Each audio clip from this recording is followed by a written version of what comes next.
따라하겠습니다. 예수를 알고 예수를 알리라. 예수를 알고 예수를 알리라.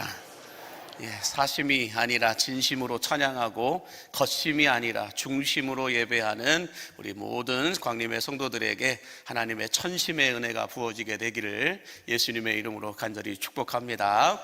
옆에 분에게 인사하겠습니다. 기도하면 됩니다 라고 인사해 주세요. 지난주 우리가 기도해야 할 대상이신 하나님은 하늘에 계신 분이시다라고 말씀을 드렸습니다. 여기서 하늘에 계신 분이다라고 하는 뜻은 어떤 뜻을 가지고 있다고 말씀드렸나요? 한번 띄워주시면, 모든 신들 중에 신이시며 능치 못할 일이 없으신 우리와 차원이 다른 분이시다라고 말씀을 드렸고, 두 번째는 하나님께서는 우리들의 기도를 응답하실 때 땅의 방법이 아닌 하늘의 방법으로, 인간의 수준이 아닌 하나님의 수준으로 응답해 주시는 분이시다라고 말씀을 드렸습니다. 그래서 우리가 하늘에 계신 하나님께 기도할 때, 이 하늘에 계신 하나님께 기도한다는 것은 어떤 메시지가 있었느냐, 다음 걸 보여주시면, 절망이 아니라 희망이 되는 것이고, 실패가 아니라 성공을 위한 과정이 되는 것이고, 버려진 것이 아니라 하나님의 뜻을 위해 보내어진 것이다 라고 말씀을 드렸는데요, 바라기는 우리가 하늘에 계신 하나님의 이름을 부르며 기도할 때 하늘과 땅이 열리게 됨을 믿으시기 바랍니다. 천지 만물들이 움직이게 됨을 믿으시기 바랍니다. 뿐만 아니라 음부의 권세가 두려워 떠는 기도가 바로 여러분의 기도가 될 수 있게 되기를 예수님의 이름으로 간절히 축복합니다. 자, 오늘은 예수님께서 기도하실 때 하늘에 계신 하나님이라고 기도하시지 않고, 하늘에 계신 나의 아버지라고 기도하시지도 않고, 하늘에 계신 우리 아버지라고 기도하셨는데, 그렇다면 하늘에 계신 우리 아버지라고 하는 것은 무엇을 말씀하고 있는 것인가를 함께 말씀을 묵상해 보기 원하는데요, 첫 번째로 예수님께서 하늘에 계신 우리 아버지라고 기도하신 이유가 뭘까? 그 이유는 무엇을 뜻하는 것일까? 그 첫 번째는 이렇게 말씀합니다. 하나님을 아버지라고 기도할 때 우리가 하나님의 자녀라고 하는 것을, 자녀라는 분명한 관계가 확인되어지는 것이고, 자녀의 권위가 회복되기 때문에 우리는 하늘에 계신 우리 아버지라고 기도해야 한다라고 말씀하고 있습니다. 자, 그러면 먼저 우리가 어떻게 하나님의 자녀가 되어서 하나님을 아버지라고 부를 수 있게 되었는지, 그 말씀을 요한일서 3장 1절은 이렇게 말씀해 주고 있는데요, 같이 함께 보겠습니다. 보라, 아버지께서 어떠한 사랑을 우리에게 베푸사 하나님의 자녀라 일컬음을 받게 하셨는가? 우리가 그러하도다. 그러므로 세상이 우리를 알지 못함은 그를 알지 못함이라. 무슨 말씀이냐면, 하나님께서 우리에게 어떤 사랑을 베풀어 주셨기에 우리가 하나님의 자녀가 되어서 하나님을 아버지라고 부를 수 있게 되었는가? 그것을 질문하고 있는 거예요. 그렇다면 하나님이 우리에게 어떤 사랑을 베풀어 주셨습니까? 그것은 예수님을 이 땅에 보내주셔서 우리의 죄를 대신하여 십자가에서 죽으시고 부활하게 하여 주셨습니다. 그래서 그 예수님을 구주로 믿는 자들마다 하나님의 자녀가 되는 권세를 주셨음을 믿으시기 바랍니다. 이것이 하나님의 사랑이라는 거예요. 그래서 누구든지 예수 그리스도를 구주로 고백하는 자들마다 그게 누구든 상관없이 하나님의 자녀가 되게 해 주셨고, 하나님을 아버지라고 부르게 하여 주셨다. 이것이 하나님의 사랑이다 라고 말씀하고 있는 겁니다. 그러면서 그 다음 말씀이 너무 중요한 말씀인데, 요한일서 3장 1절 하반절에 보면 이렇게 말씀해요. 그러므로 세상이 우리를 알지 못함은 그를 알지 못함이라 라고 말씀합니다.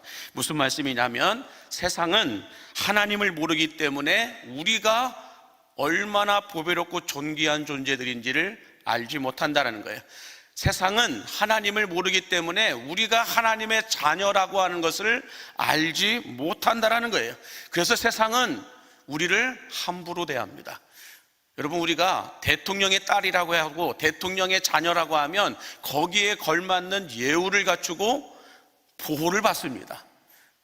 그런데 이 사람이 대통령의 자녀인지를 모르면 일반 사람과 똑같이 그냥 대합니다. 마찬가지로 세상은 우리가 어떤 존재인지 어떤 사람들인지를 알지 못하기 때문에 우리를 향하여 함부로 대하고 하나님의 자녀로서의 예우를 해주지 않고 살아갑니다. 우리뿐만 아니라 교회라고 하는 곳이 어떤 곳인지를 세상은 알지 못하기 때문에 교회를 향하여 함부로 대하고 또 혐오주의와 탈기독교주의 세상 속에서 살아가게 하는 것을 볼 수가 있습니다. 그러므로 여러분, 하나님의 사랑을 알지 못하는 세상은 교회를 모르기 때문에, 우리를 모르기 때문에 함부로 말하고 함부로 대할 수 있다라는 것입니다. 어떤 목사님이 이런 말씀을 해요. 오늘날 목사는 대접을 받고 존중을 받는 일에 대하여 뭐 아니면 도다라고 말씀들을 하십니다. 그래서 목사는 교회 안에서는 대부분 뭐로 섬김을 받습니다. 저희 교회도 얼마나 저를 사랑해 주시고 최선을 다하여 섬겨 주시는지 모릅니다. 그래서 제가 교회 밖에는 웬만하면 안 나갑니다. 자, 그러나 오늘날 교회 밖에서의 목사는, 교회 밖에서 목사라고 하면 여러분들처럼 달갑고 살갑게 섬겨주시는 것이 아니라 오히려 더 불편해하고 밑에 사람 대하듯이 하대를 할 때가 많다라는 것입니다. 더 중요한 건 목사만 그런 게 아니라는 거죠. 교회 안에 직분자들이라고 한다면, 교회 안에 장로라고 하면, 안수집사라고 하면, 권사라고 하면 좋아해 주시는 분들이 있고 섬겨 주시는 분들이 있고 또 존귀하게 대해 주시는 분들이 있는 반면에 그렇지 않고 이상하게 의심을 하고 경계하면서 뭔가 팔로 온 사람처럼 그렇게 거부하고 밀어낼 때가 많다라는 것입니다. 자, 이처럼 크리스천들이 사회적으로 대접을 받는 것이 뭐 아니면 도가 될 때가 많은데 그 이유가, 그 차이가 무엇일까요? 하나님을 아느냐 모르느냐인 겁니다. 하나님을 아느냐 모르느냐에 따라서 교회를, 성도들을 뭐 아니면 도로 대할 때가 많다라는 것입니다. 다시 말해서 크리스천들이 위대하신 하나님의 자녀라고 하는 것을 모르고 또 목사가 존귀하신 하나님의 일을 하는 사람이라는 것을 모르기 때문에 사람들은 살갑게 대하지 않고 거칠고 무례하게 대할 때가 많다라는 것입니다. 왜요? 하나님을 모르기 때문에, 하나님의 사랑이 무엇인지 모르기 때문에 그렇게 대할 수 있다라는 것입니다. 그래서 요한일서 3장 2절은 덧붙여서 이렇게 더 말씀해주고 있는데요, 함께 보시면, 사랑하는 자들아, 우리가 지금은 하나님의 자녀라 장래에 어떻게 될지는 아직 나타나지 아니하였으나 그가 나타나시면 우리가 그와 같은 줄을 아는 것은 그의 참 모습 그대로 볼 것이기 때문이다 라고 말씀합니다. 무슨 말씀일까요? 그가 나타나시면, 예수님이 다시 이 땅에 재림하시면 우리가 얼마나 보배롭고 존귀한 존재였는지 그때야 세상은, 그들은 알게 될 것이다 라는 거예요. 그때야 교회를 핍박한 그들은, 그때야 성도들을 함부로 대한 그들은 교회가 어떤 곳이었는지, 또 하나님의 자녀라 불림을 받은 우리가 어떤 존재였는지를 그때야 제대로 알게 될 것이다 라고 말씀하고 있는 겁니다. 자, 그러면 여기서 우리가 얻을 수 있는 교훈이 있어요. 그것은 무엇이냐면, 하나님을 모르면, 하나님의 사랑을 모르면 내가 누구인지를 모르기 때문에 하나님의 자녀답게 살지 못하고 마귀의 자녀처럼 거짓을 말하고 음란에 빠지게 되고 폭력적이게 되고 우상숭배에 빠지게 된다라고 말씀하고 있는 겁니다.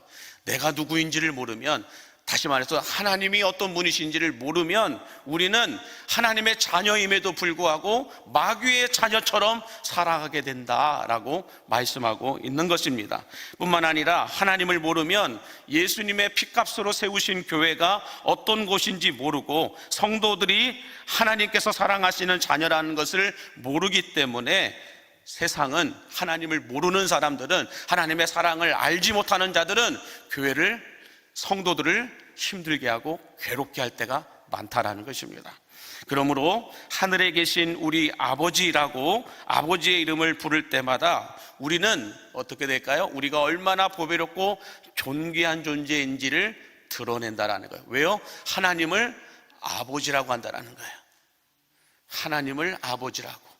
만왕의 왕이신 하나님의 자녀라는 것, 이것은 여러분 아무한테나 대통령에게 내가 아버지라고 부를 수 있을까요? 아니에요. 친자나 양자일 경우에나 아버지라고 부르는 거지 아무나 아버지라고 하지 않는다라는 것입니다. 그러므로 우리가 하나님을 아버지라고 부를 수 있다라는 것은 어떤 뜻일까요? 보이지 않는 세계든 보이는 세계에서든 우리는 하나님의 자녀라고 하는 것이 드러나는 것이고 확인되어지는 것이다라는 거예요. 그뿐만 아니라 하나님의 자녀로서의 권위가 회복되어지기 때문에 그 권위에 맞는 은혜가 부어지게 되고 보호하심을 받게 되고 축복이 부어지게 됨을 믿으시기 바랍니다.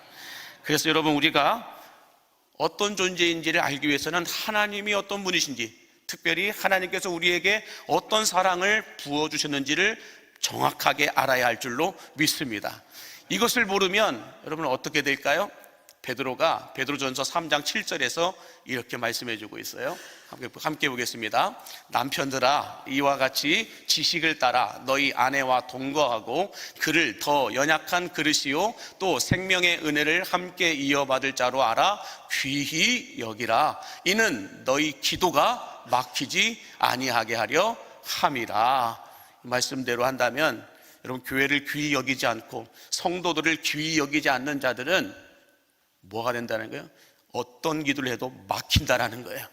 기도가 막히는 이유는 교회를 귀히 여기지 않는다는 거예요. 성도들을, 하나님의 자녀들을 귀히 여기지 않는다라는 거예요. 보배롭고 존귀하게 여기지 않기 때문에 어떤 일이 일어난다는 거예요? 우리가 무슨 기도를 하더라도 기도가 막히게 된다라고 말씀하고 있는 겁니다. 바라기는 예수님의 피값으로 세우신 교회가 어떤 교회인지를 정확하게 알고 하나님께서 우리를 얼마나 사랑하셨는지를 알므로 말미암아 하나님의 자녀답게 보배롭고 존귀한 자로 서로를 섬겨줌으로 인하여 교회도 사랑하고 성도들로 사랑함으로 말미암아 여러분들의 기도가 막히지 않는 은혜가 부어지게 되기를 예수님의 이름으로 간절히 축복합니다. 자, 두 번째로 예수님께서 하늘에 계신 우리 아버지라고 기도하신 이유는 무엇이냐? 그것은 하나님이 예수님만의 아버지가 아니라 우리들의 아버지도 되시기 때문이다 라고 말씀하고 있습니다. 자, 여러분, 예수님은 하늘에 계신 나의 아버지여 라고 말씀하시지 않고 하늘에 계신 우리의 아버지여 라고 말씀하고 계시는데, 여기서 우리라고 하는 단어가 여러분 너무 중요하다는 거예요. 그냥 하늘에 계신 하나님이라고 해도 기도가 돼요. 하늘에 계신 아버지여 라고 기도해도 기도가 됩니다. 하늘에 계신 나의 아버지여 라고 해도 아무 문제가 없습니다. 근데 굳이 예수님께서 하늘에 계신 우리 아버지여 라고 말씀하신 것은 분명한 숨겨져 있는 메시지가 있다는 거예요. 자, 그렇다면 여기서 우리라고 하는 단어가 뭘까? 우리라고 하는 단어는 단수가 아니고 복수로 되어 있습니다. 그런데 우리나라는 이 우리라고 하는 단어를 복수가 아니라 단수로 사용하여 쓸 때가 상당히 많다라는 거예요. 예를 들어서 여러분, 집을 가리켜서 내 집이라고 하고 누구네 집이라고요? 우리 집이라고 해요. 내 집이라고 하지 않고 우리 집이라고 합니다. 물론 이것도 또 그래도 괜찮아요. 왜냐하면 집에 나 혼자 사는 게 아니고 아내도 남편도 자녀들도 있기 때문에 다른 가족 구성원들이 있으니까 우리 집이라고 말해도 괜찮습니다. 그런데 내 아내와 남편을 소개할 때 뭐라고 소개해요? 내 아내입니다 라고 소개하지 않고 우리 아내입니다 라고 얘기합니다. 지금 이게 왜 틀렸는지 잘 모르시죠? 항상 우리 그렇게 썼으니까. 우리 한국 사람들이 우리 아내입니다 라고 소개할 때 한국 사람들은 어떻게 받아들여요? 아, 저 사람의 아내인가 보다 라고 받아들입니다. 근데 외국 사람들이 받아들일 때는 우리 아내입니다 라고 하면 뭐라고 해요? 너와 나의 아내입니다 라고 받아들인다라는 거예요. 복수로 받아들이기 때문에. 근데 한국 사람들은 단수로 쓸 때가 많다라는 거예요. 우리 아내입니다라는 것을 단수로 써가지고 우리는 우리 아내입니다라고 소개하면 내 아내입니다라는 것을 하고 이해하는데, 다른 외국 사람들이나 일반 사람들은 우리 아내입니다라고 하는 것은 너와 내가 함께 공유하는 아내입니다 이렇게 이해한다라는 거예요. 그래서 위험한 말이라는 것입니다. 자, 그렇다면 예수님께서 하늘에 계신 우리 아버지라고 복수로 기도하셨는데, 그렇다고 한다면 우리 아버지라고 기도하신 것은 무엇을 우리에게 말씀해 주시고 계시는 것일까? 한번 띄워주시면, 하나님은 예수님만의 아버지가 아니라 예수님의 이름으로 기도하는 우리 모두의 아버지요 모두의 하나님이시다라고 하는 것을 말씀하고 있는 겁니다. 그러면서 하늘에 계신 우리 하나님은 예수님만의 아버지가 아니라 우리 모두의 아버지이시기 때문에, 하나님은 예수님의 기도만 응답하시고 능력을 베풀어 주시고 역사하시는 것이 아니라 예수님의 이름으로 기도하는 저와 여러분들의 기도에도 응답하시고 능력을 베푸시고 역사하셔 주시는 분이심을 믿으시기 바랍니다. 이 우리라고 하는 단어가 이래서 중요한 거예요. 하나님, 예수님께서 하늘에 계신 나의 아버지라고 기도했다고 한다면, 나의 아버지라고 가르쳤다고 한다면, 예수님의 기도만 하나님이 응답하시고 능력을 베풀어 주시고 역사하실 거라는 거예요. 근데 예수님이 우리 하나님, 우리 아버지라고 기도하셨기 때문에 이 우리라고 하는 단어가 예수님의 이름으로 기도하는, 또 예수님을 구주로 믿는 모든 자들이 기도할 때는 하나님이 다 응답하신다라고 말씀하고 있는 겁니다. 자, 여기까지는 너무 중요한 말씀이에요. 너무 좋은 말씀이에요. 근데 여기서 우리가 놓치지 말아야 될 메시지가 하나가 있는데, 뭐냐면 우리들도 예수님처럼 하늘에 계신 우리 아버지라고 기도하고 있음에도 불구하고 왜 예수님처럼 응답이 없고 능력이 없고 귀신도 못 쫓아내고 능력도 없는, 역사가 나타나지 않는 이런 신앙생활을 계속해서 하고 있는 이유가 뭘까? 그 이유는 우리라고 하는 형제의 개념이 약하기 때문이다 라고 말합니다. 형제의 개념이라고 하는 게, 우리라고 하는 형제 자매라고 하는 이 개념이 너무 약하기 때문이다라는 거예요. 자, 그것을 제가 설명해 드릴게요. 예수님께서 제자들에게 주기도문을 말씀하시기 전에 왜 주기도문을 가르쳐 주셨는지, 그 이유를 알기 위해서는 주기도문 전에 있었던 사건과 주기도문 이후에 예수님이 말씀하신 그 내용을 살펴보면 알 수가 있어요. 자, 여러분들에게 제가 가르쳐 드리는데, 예수님이 주기도문을 말씀하시기 전에 예수님의 제자들 안에서 어떤 일이 있었냐? 자리 싸움이 있었어요. 하나는 우편에, 좌편에. 이 말이 한번 터져 나오는 바람에 제자들 안에 서로 불편한 마음들이 가득했어요. 왜 저 사람은 우편에 세우게 되고 왜 저 사람은 좌편에 세우게 하는가? 나는 뭔가? 이것 때문에 서로 으르렁거렸다라는 거예요. 그러자 예수님이 마태복음 5장 23절과 24절에서 이렇게 말씀하십니다. 같이 보겠습니다. 그러므로 예물을 제단에 드리려다가 거기서 내 형제에게 원망 들을 만한 일이 있는 것이 생각나거든 예물을 제단 앞에 두고 먼저 가서 형제와 화목하고 그 후에 와서 예물을 드리라 라고 말씀합니다. 제자들의 마음 안에, 12명의 제자들의 마음 안에 왜 저 사람들만 예수님 우편에 좌편, 예수님이 왕으로 임하시는 그때에 왜 저 사람들만 우편에 좌편에 서게 하시는 건가? 우리도 예수님의 제자들이고 우리도 예수님과 함께 따라다녔고 우리도 예수님을 위하여서, 복음을 위하여, 하나님의 나라를 위하여 이렇게 헌신하고 열심히 희생하고 수고하고 여기까지 왔는데 우리는 뭐야? 저 사람들만 올라가고 우리는 안 올라가는 거야? 불편한 마음들이 제자들 안에 있었다는 거예요. 그러자 예수님이 뭐라고 말씀합니까? 제자들이 계속 이런 사역을 하고 저런 헌신을 하고 저런 수고를 함에도 불구하고 여전히 불편한 마음들이 그들 안에 있는 것을 보시고 예수님이 이 말씀을 하신 거예요. 그러면서 뭐라고 말씀하신 거예요? 우리가 하나님 앞에 예배를 드리든 기도를 하든 찬양을 하든 예물을 드리든 무엇을 하든지 간에 형제와 화목하지 못한 상태에서 드리는 모든 것들은 하나님이 받지 않으시고 응답하지 않으시겠다라는 거예요. 이 말씀을 하고 계신 거예요. 자, 그러면서 예수님께서는 제자들에게 주기도문을 가르쳐 주시고 난 이후에 첫 번째로 하신 말씀이 뭘까요? 마태복음 6장 우리가 13절까지 오늘 읽었지만 14절에 15절에 예수님이 바로 이렇게 말씀합니다. 같이 보겠습니다. 너희가 사람의 잘못을 용서하면 너희 하늘 아버지께서도 너희 잘못을 용서하시려니와 너희가 사람의 잘못을 용서하지 아니하면 너희 아버지께서도 너희 잘못을 용서하지 아니하시리라. 이런 불같은 말씀을 하시고 계십니다. 무슨 말씀일까?